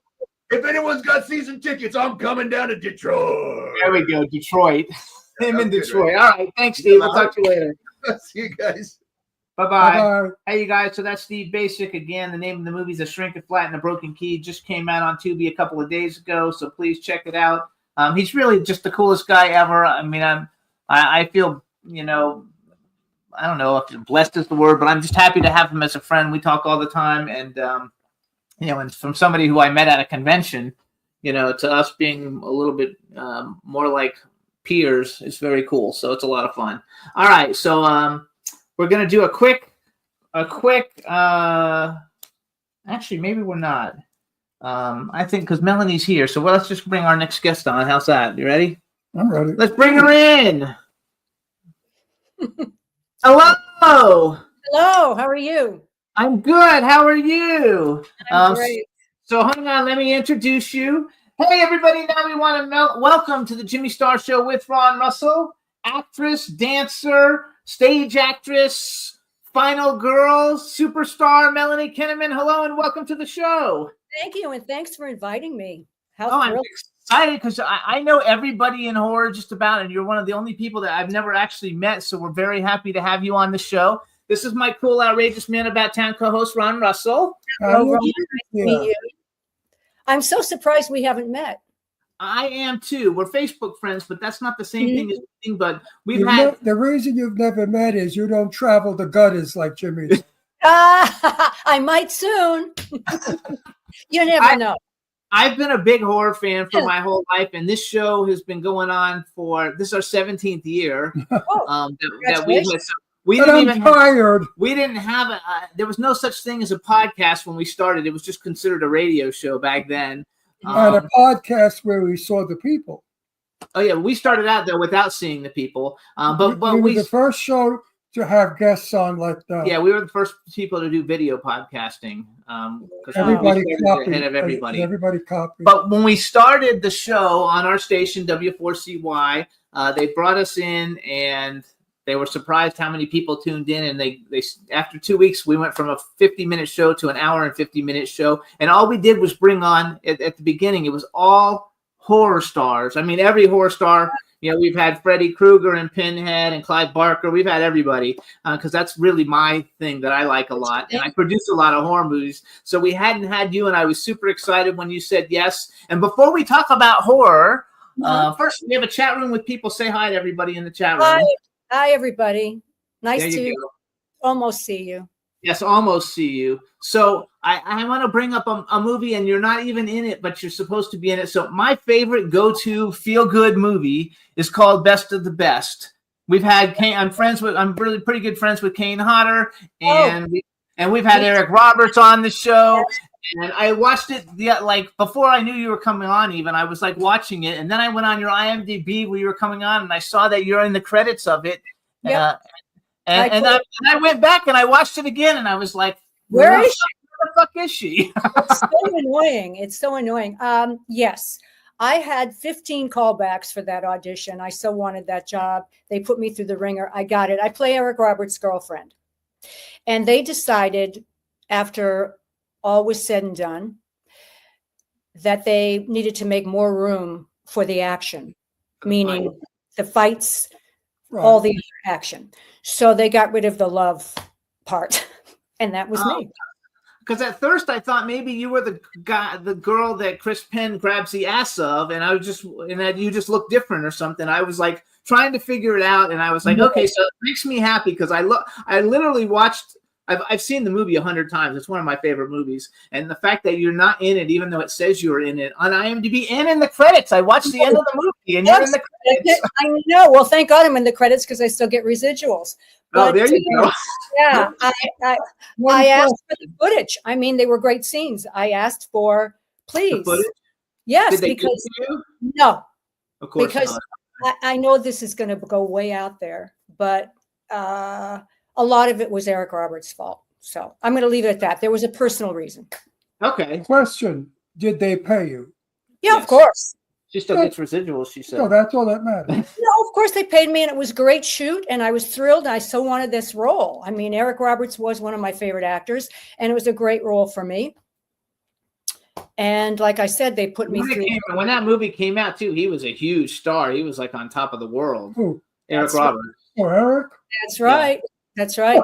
So, and they didn't tell me that I was cut until the cast and the crew screening. I brought my agent. We were all excited. We're sitting there. It starts to roll. I nudged my agent. I said, here's my first scene coming up. Nothing. Nothing. So we wait. 3/4 into the film, I say, oh, they have to have this. Nothing. Yeah. So they didn't even tell me. It was a big shock. And the director came up. That was very disappointing then. I can't even tell you what I went through. And the director came up to me after the screening and said, you were so great in this. Welcome to Hollywood. Is I don't need to tell you. Yes, Hollywood is shit. And there are very nefarious characters in Hollywood, especially. That's probably the most, the thing that all actors fear is being cut. Which happens a lot because we've had a lot of people on the show where they say that they've been cut out of different things. And even he's had stuff that he's been in where it was cut. I've done some pretty good stuff. Okay. Yeah. And it never crossed my mind. I knew I did good. And it was cut. It never crossed my mind when doing this thing. And I thought, well, at least if they cut anything, it'll be a few things. It's not going to be the whole freaking role. Because it was a love interest, the only love interest for him. And so it was a shock. But how kind of them to leave me in the credits. Yes, actually, that is great because the residuals, I'm sure, are nice. And there was a huge, I mean, as a martial arts film, it's probably one of the best known martial arts films ever that there is. And I literally watch it a lot. You know what the embarrassment is? When friends say to you, oh, I'm going to watch the movie you're in. And you say, I was cut. And that is such an embarrassment because you know what's worse? When you say you did this film and you're not in the credits and there's nothing remotely mentioned. Oh yeah, that's worse. Well, they think you're lying. Yeah, that one's actually worse. That one's worse because I have a few of those where I'm not in it at all. There are no credits. And so I actually stopped saying I did it. And it was some great stuff. But, they think you're lying. So where are you actually from? New York. Well, Massachusetts, Western Massachusetts. And then I moved to New York City at a young age and started working professionally there. So I always like a New York girl. I love New York too. I love New York. I love it. Yeah. So I think it's the greatest thing in the world. I mean, you totally look New York. Oh, well, that's a compliment. So thank you very much. Yeah. He loves it. It is. And you look very much like a dancer. Like you're still built like a dancer. Thank you. Yes, I still dance and I teach sometimes. I give private lessons because it's fun and it keeps you in shape. And, I used to teach kids, all kinds of people. And now I've limited to teenage girls that want to be professionals. You know what I mean? It's more fun. It's more engaging to have people that are serious, So how's your love life? It's great. As long as I stay away from Eric Roberts. She said it's great as long as she stays away from Eric Roberts. Because she said Eric Roberts and she had to leave that. There you go. I find Eric to be one of the strangest people I've ever worked with. He really is a strange guy. But his sister's a lunatic, so it's okay. Yeah, he's the reason I got cut from the film. But we won't get into that story because I'm writing a book. Oh, there you go. A chapter on him. I have a chapter on Nicolas Cage, and I have the whole chapter on Harvey Weinstein and the big fiasco of my life with that. So, when the book comes out, let me know. We'll come back. Okay. I totally help promote that. That's fun. I love that I love that gossipy shit. I knew Harvey Weinstein back in the 80s. Oh. And he used to be every opening in Beverly Hills. So the opening of a garage door, and he was there. So Ron and I have so Ron used to have a TV show called Set the Record Straight. He was best friends with Jane Russell, and he knew Elizabeth Taylor and Betty Davis and all those older people. Lauren Bacall. And I was always big with the '80s people. So like I was friends with Corey Haim and Corey Feldman, and all the '80s kind of people are my friends. And so we combined. We got married and combined the show. And so we bring on a little bit of everything. And you've been around doing so. What made you decide to become an entertainer in the first place? You know, people closest with me know that my idol is Dick Van Dyke because he can do everything. Wow. Since Nice. Dick Van Dyke, since I was 7, I just idolized Dick Van Dyke and Julie Andrews, believe it or not. And he's still working. Yes. Also on Broadway, Joel Grey and Bernadette Yes. Peters. Those were my idols. So I started out as a singer-dancer, and that propelled me into the New York stage. And that is why I wanted to become an actress, really. But I started out in musical theater. Didn't you meet Bernadette Peters and tell her she was going to be famous or something? I met Bernadette Peters many times. The first time I met her was in a fabric store down in the Village. I was shopping fabric for whatever. Mm-hmm. And she was this little girl who was very sweet, and she was there with her sister. Huh. And we got to talking, and I said, "What do you do?" And she said, "I'm a singer, and I'm going to be on a Broadway show called Dames at Sea." And I said, "You know what? I have a feeling about you. I think you're going to be a great star one day." So that was it. Now, years later, she's a star, and I went to see Blackbeard with Richard Burton in Manhattan. And when we came out of the theater, Bernadette was there with a guy, and I stopped her. And I said, "Hi, remember me from the fabric store?" And she looked, she said, "You won't believe it, but I do." Wow. I said, "Get out of here." She said, "You said that I was going to be a great star." I said, "Well, you are, Bernadette." She said, "Thank you so much." Very sweet girl. Yes. And her cousin turned out to be one of my makeup artists on Friday the 13th. And then everything I did after, I brought him on because he was so great. God rest his soul. He died 3 years ago. But Lou Lazara, her real name, last name is Lazara. Lou Lazara. Lazara bread. I used to buy their Italian bread. Yeah. Lazara made the best Italian bread. Yeah. And that's who her father was, Peter Lazara. Yeah, Peter Lazara. That's the family. And I just think she's the greatest, most incredible voice. Just a great Very person. sweet, very down to earth, very nice girl. Yeah. I also like Leslie Ann Warren. She was somebody that I aspired to be. Oh, I like Leslie Ann Warren a lot. Actually, I just invited her on the show, but she I never do. responded. I love it. I love Leslie Ann Warren. And she's a wonderful person. So were you a fan of horror movies before you booked Friday the 13th? Or No. seen the other? Had you even seen, because you're in the 5th one, but did you see the other 4? No, I didn't even know what it was when I went to the audition. Then they told me, because they were interested in me, that it was a Friday the 13th, which meant nothing to me anyway. So I got it pretty quickly. I had only 2 auditions, and they gave it, they cast me. And then I said, "Well, listen, I don't know anything about this. I'm not really a horror fan." They said, "Well, don't tell anybody that." And I said, "So can Paramount give me part 4? So they gave me a private screening of part 4, so that I would know what was going on. Yeah. And Kimberly Beck is a friend of mine, so it was kind of nice to see her do her thing in part 4. But it gave me, the education of what I had ahead of me. I've had a blast with it. Like Wait a second. You're a horror actress, right? Basically. Yes. You are. You're yeah, like, not basically, but well, you're like me. I'm a horror actor, and I hate them. The only movie that I like, it's not quite horror, is Exorcist. The Exorcist to me is the greatest. yeah, it's a great movie. Yeah. No, so I'm a big horror movie fan. I'm producing a bunch of horror movies right now, bigger budget horror movies, and I collect. So one of my very first things that I ever got in my horror movie collection, I have a 6.5-foot Jason, animatronic Jason. I have really good stuff. And I was very, very good friends with Steve Dash, who was actually Jason in the second one where they wore the bag. He was a very good friend of mine in Florida. I used to live in Florida near him. And we've had everybody who's played Jason on the show. You have. And I'm pretty much friends with most of them. And we've had a lot of the actresses. I have not had a lot of people from Friday the 13th, The New Beginning, on the show. You're only our second one because we had Corey Feldman on the show. Right. But I think it's a great franchise, and if you were gonna not like horror, but you were gonna be in a franchise, Friday the 13th is probably the best one to be in because everybody. Do you think they're gonna keep going with it? You know what? There's so much legal stuff going on. I don't know what to say on that. I know they're doing new series. I was supposed to be in the original Crystal Lake TV series, but now everything's changed. So yeah, there's supposed to be a new series on Peacock.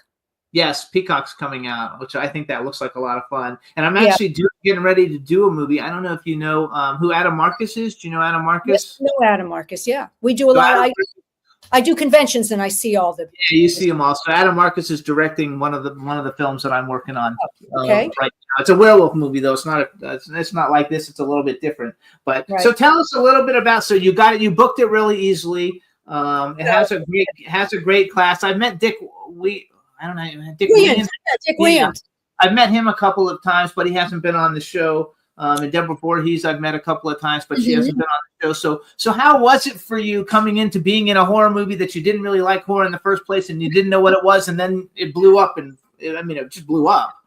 Listen, I was cast as a lead character in a Paramount film. It was my first lead. I had done other stuff, but so it was very exciting, needless to say. I didn't attack it as a horror film. You know what I mean? It's you treat every acting job the same. So that's a good way to look at it too. I like that. I like that. Yeah, you treat it all the same, and that's how I was able to do it. I didn't know what it meant to be a final girl. I didn't know any of it, thank God, because I think it would have been a little daunting. You know, it's best to go in not knowing anything. And so I focused on the character. I focused on what I was trying to bring to the film, but also the character, because not a lot was written in the script for me. So I was on my own. And that gave me the hot one though, because you're so gorgeous. So you're probably the hot one. I'm the oldest final girl. The final girl is always like a 19-year-old, you know, and I was playing a shrink. I think I was supposed to be around 26 years old. I was a little older than that. But yeah, I'm considered the oldest final girl they ever had. So but for anybody who doesn't know what a final, I know what it is. I don't think he'll even know. Tell everybody, because we have a lot of viewers who don't do horror. Tell them what that is. The last one standing. The final girl is the character. It's always a female. Is the girl who kills the famous killer. Okay. In my case, it was Jason, or the figment of Jason. So the final girl is the last one standing. So you guys know, remember when we had Caroline Williams on? She's the final girl in Texas Chainsaw Massacre, you know, and we've had a lot of final girls on because whatever happened to Caroline? She's working a lot. I just saw her. Yes. Have you seen her lately? Yeah, she's fabulous. Yeah, we do a lot of conventions, but we just did the closing of Dark Delicacies, if you guys know that store. It's a local. I really like her so much. Yeah. I really like I'm her. a publicist, so I was her publicist for a Can couple I years. interrupt the show for 1 minute, please? Yes. The reason, folks, that I'm itching all over is because I'm taking Tylenol powerful, and I think it has codeine in it, and I'm very allergic to codeine. So if you see me doing all of this, it's not that I smoke. We both just had knee replacements. I didn't snort coke. So we look good here, but we limp when we walk. That's hilarious. I've been doing this throughout the show. I don't want to think I was blowing cocaine. There you go. It's so you're a final girl. So I follow Dark Delicacies, and I see all the things, and I'm friends with many people who do signings and stuff there. We don't live in LA. Where do you live? Do you live in LA? Yeah, LA. Okay, we're in Palm Springs. So I've never been to Dark Delicacies, and I was very sad that it closed because I always thought that that's something in my older age that I would like to open up something like that. Yes. Because I collect action figures and books and all that stuff, and I think it would be a lot of fun. And I know everybody to get people to set up signings and stuff, so I think it would be a lot of fun. And I actually host I have a website called Dark Frights. It's one of the top horror publications, and I'm toying with how I'm going to put together like a Dark Frights horror weekend where I can have everybody come in and sign and do it like do conventions and stuff with it. But it's still kind of new, so I'm working on it. But so besides Best of the Best that you got cut out, you guys, first of all, on TV, you saw her on Cheers, Hill Street Blues, The People Next Door, General Hospital. I love General Hospital, and we've had everybody from General Hospital. So you worked with all our friends. Yeah, that's great. Sean Kanan, and we had Sean's the best friend. He's a doll. Actually, I don't know. He might not have been on when you were on, but Sean Kanan used to be on it. Now he's big on Bold and the Beautiful. Yeah, he's Bold and the Beautiful. He wasn't on when I was on. I was working with Tristan Rogers and Eric. Yeah, Tristan lives down the street from us. Tristan's a friend. And Tristan. Springfield. Woo! Yeah. We haven't had Rick Springfield, but He's I'm great. friends with He's Jack great. Wagner. And we've also had, Jack Wagner, yeah, they were all on. we also I think had everybody was on that show. It's like a high school Ian. graduation. We've Ian. all- What's Ian? The really good looking, like model guy, Ian. I forgot his last name. He's gorgeous. Anyway, he's been on the show, so we've had all the soapies. We like the soapies; they're fun. They're How interesting. was it being on General Hospital? Did you like that? It was great. It's my first job in LA. I had just moved here. I went to an audition and I got it. And we shot on Catalina Island because I was part of a whole spy ring. So we were on a yacht to get there. That was all filmed, the whole thing. Yeah, it was fantastic. And it was at the time, the yacht owner was Judge Judy. Oh wow, Judge Of course, Judy. she was owned the Judge yacht. Judy. Yeah, she owned the yacht. Yeah. I also saw on IMDb you were on an episode of Saturday Night Live. I did that. The most thrilling thing, it was the late 70s. I was living in New York. I auditioned. Yeah, I don't know if you guys remember the Battle of the Network Stars. Remember that? Yes, Battle of the Network Stars. Yes. Yeah. So it was a spoof on the Battle of the Network Stars, and I played Cheryl Ladd, and there was someone played Charo. There was Belushi played Charlie from Charlie's Angels. So it was great. I got to work with them. We rehearsed for the whole week. Gilda Radner, fabulous.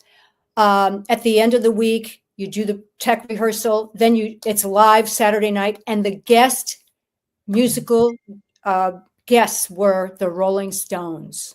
Oh wow. Rolling Stones. So it was a thrill. You've actually gotten to done some really very cool things with all of it all. Yeah. Do you still sing? Yes. You look like, to me, you look like a rock star. Actually, like you look like you could have been someone who was a huge rock star. Well, during the time that I got blacklisted by Harvey Weinstein, that's a whole hideous story, and there's a big lawsuit, as you know, it's history. But he blocked me from working for a good 10 years. So during that time, I got creative and said, I need to do something. And I had a band, and we played everywhere. And the name of the band was Bliss. I was the lead singer. And I had some people from local LA bands that had formed Guns N' Roses. So I had some pretty heavy hitters in the band, and we went everywhere. We even toured in London. So it filled those years of not being able to work in the business. The only studio that hired me was Paramount. I don't think she looks like a rock star. She's too beautiful and too perfect. I know. I mean, like she looks like a beautiful rock star. Some rock stars are beautiful. No, rock stars are dirty looking, sloppy with crappy hair. You know, she looks like a movie star, a lady. Thank you very much. Thank like a lady.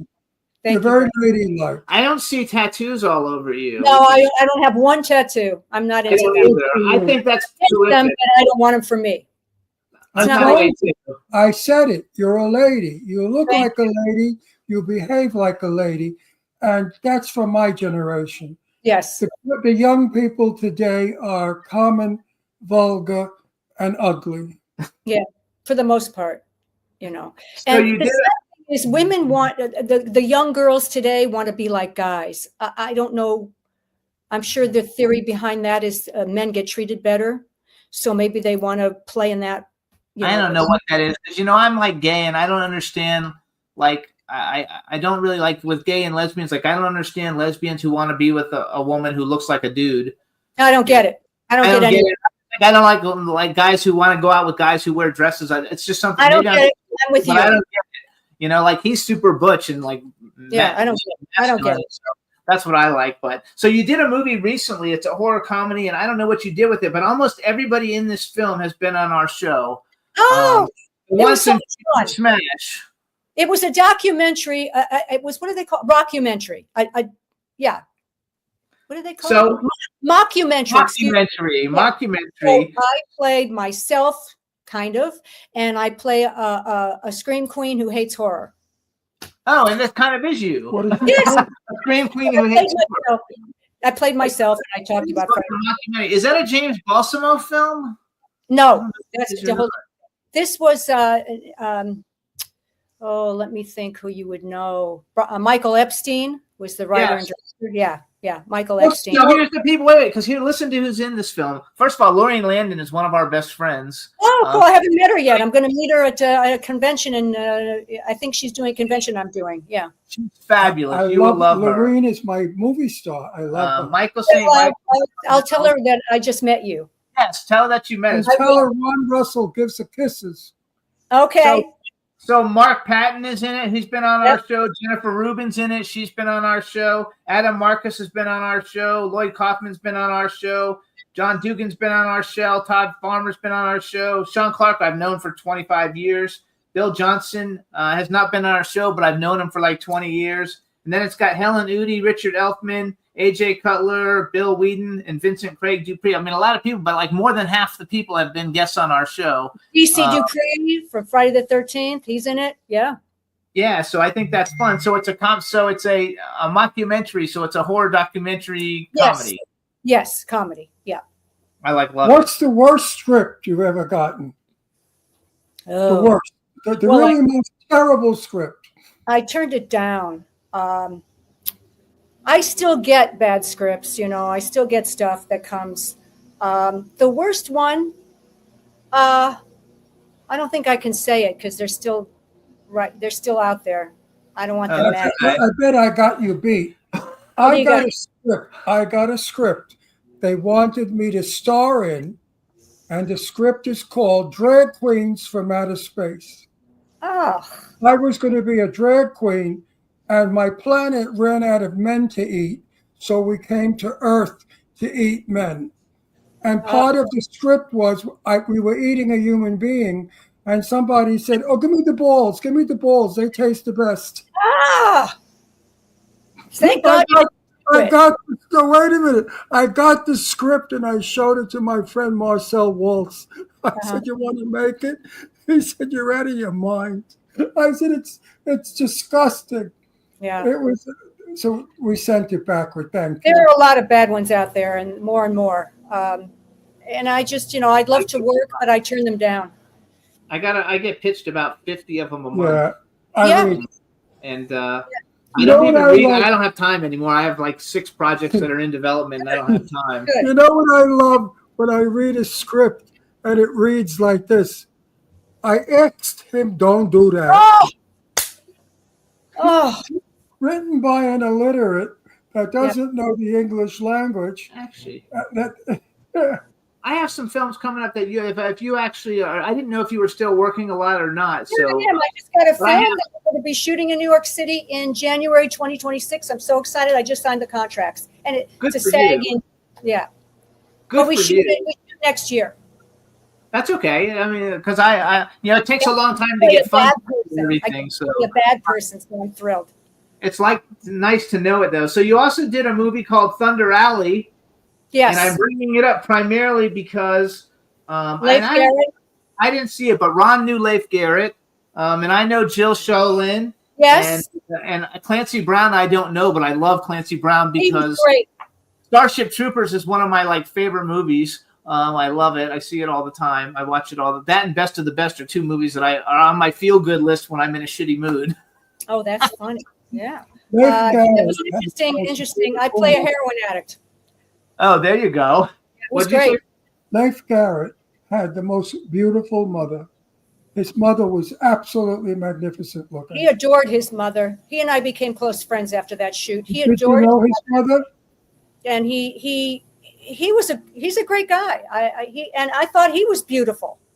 He was gorgeous yes. But his mother was so beautiful. Yeah. I didn't meet her, but he showed me pictures. Yeah. Oh, I wrote it down. You did do a James Balsamo film too. I Spill Your Guts. I did that. I like James Balsamo. I mean, his movies are a little bit, but but he's a good guy and he makes a lot of films and he has fun. He always has fun, which is a great thing for him. It's not really my thing, but he gave me a great role, and so I enjoyed it. It was fun. My role was very classy, so I didn't have to do anything icky. Yeah. I also like so Ron just finished a movie not too long ago Clown Motel, Three Ways to Hell. Ron's like in all these clown movies. And so, and in Clown Motel, Three Ways to Hell, Mark Hoadley, Ozzy Capri, and Dietrich Thrall are all in it. And so it's kind of like our 6 degrees of separation. And Ron's in the second one and the third one. Oh. He's done 4 clown movies in like 2 years. Which he doesn't really like, but they're not terrible. This last Clown Motel, Three Ways to Hell, is going to be a good one. I play General Milan, the head of the army, and I'm out in the desert in Nevada killing 122 clowns, by the way. It's the most clowns in any movie. No, really. It's the most. You got to see it. It's a joke. I'll have to see it. I mean, 122 clowns, all painted and crazy, jumping around, stabbing and chopping. The reason I'm particular is because, once you've done it, it's on film till forever. That's right. Forever. You're seen forever in that. But you know something? What I do. I don't mind this film because the kids are going to love it. There you if go. it makes children happy and laugh, I'm glad I They're did very it. campy. I mean, I don't think they're supposed to be campy, but they're very campy. I don't do these movies for adults. I do them for kids. Sure. I mean, So part he- 5 was campy, wasn't it? Of all the Friday the I know, 13th. it was very, part 5 of her Friday the 13th movie was very campy. I think so. Well, I don't think it was originally meant to be, but it was. And it's Quentin lot of it- Tarantino's favorite horror movie. Quentin Tarantino's favorite Friday the 13th is part 5. I think it's a great one. I just watched it the other day just because I knew you were coming on, so I wanted to I watch have it never again. seen one of them. I've seen I all of haven't them. seen any others except 4 and 5. No. Never. No. I Blame me. I don't even watch the movies I'm in. No. Do you watch the movies you're in? Do you like to watch it? It depends. Yeah. I like to see if what I tried to project came through, but I don't continually watch them. Yeah, I don't either. I think Once it's is fun. enough.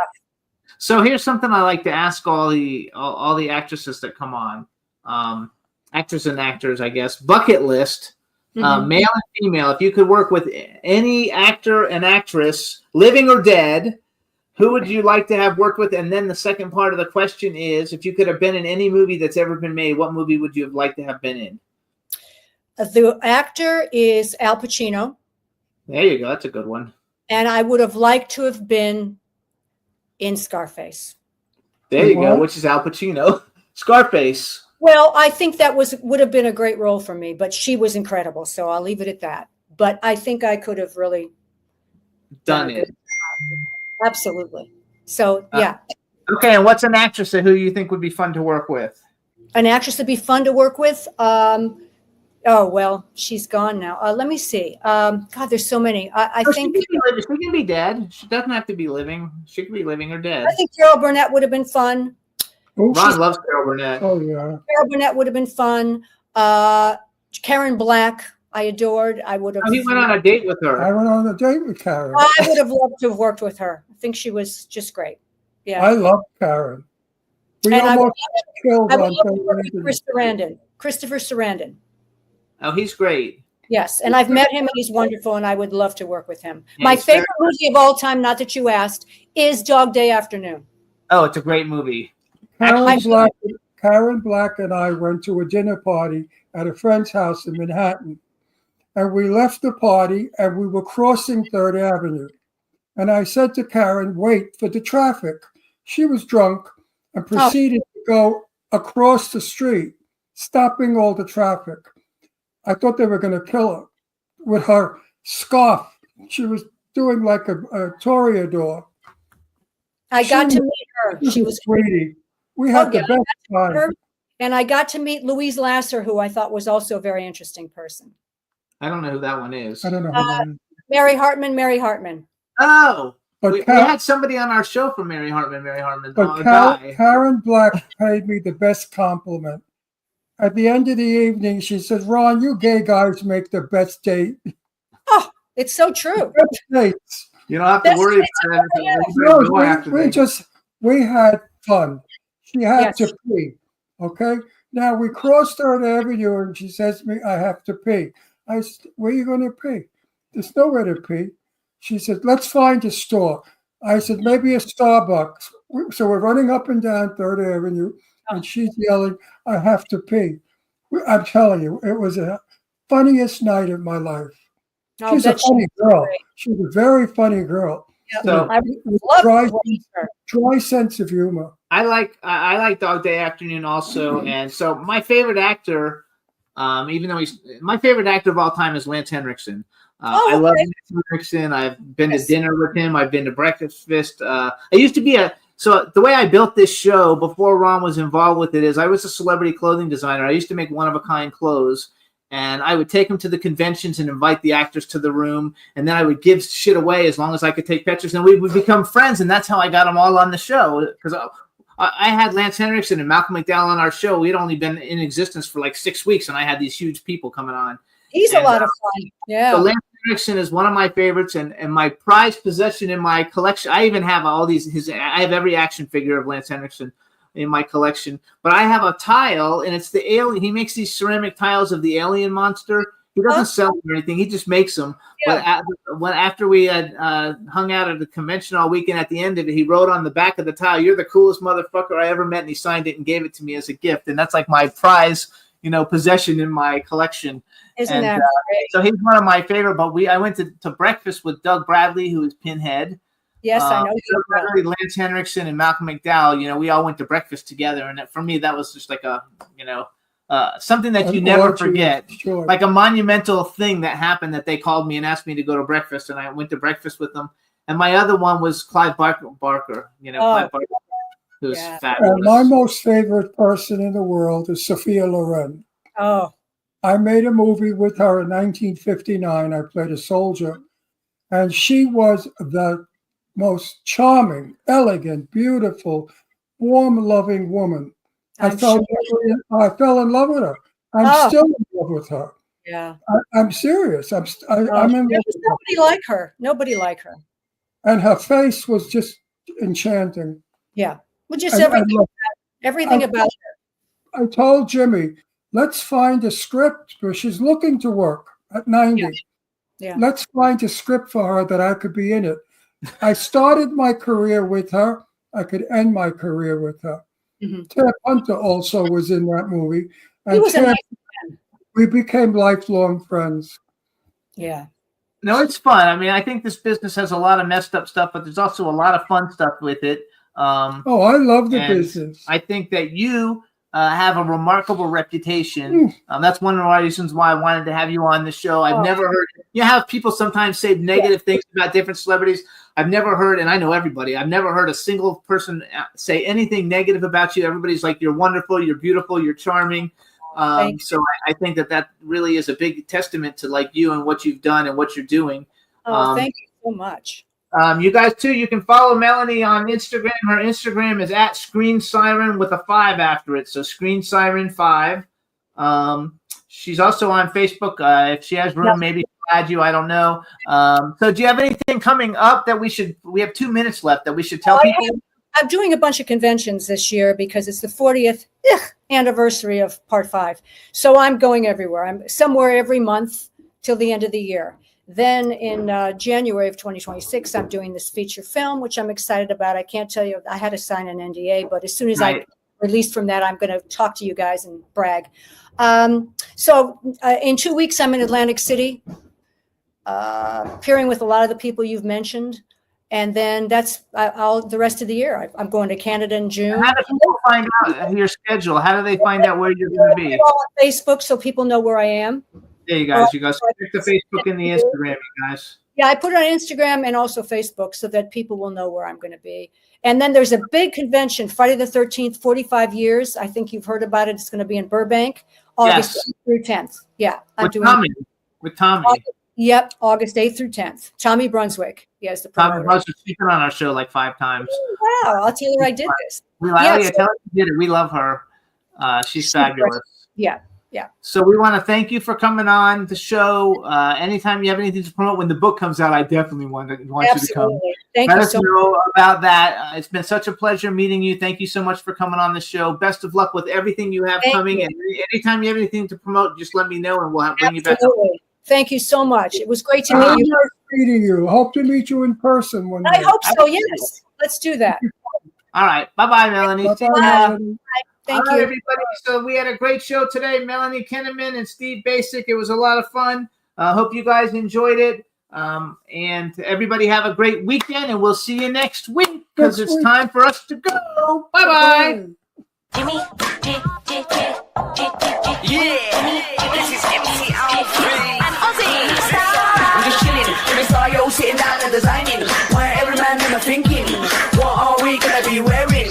Yo, I'm a Liverpool MC. You can't trust me. Big up the girls inside the party. Let's get down to crazy Jimmy. Big up myself and known as Alfie, the one and only, the Turkish MC. always love the clothes of Jimmy. Beige, I'm your one I wanna be. Jimmy Star, new celebrity. We'll take you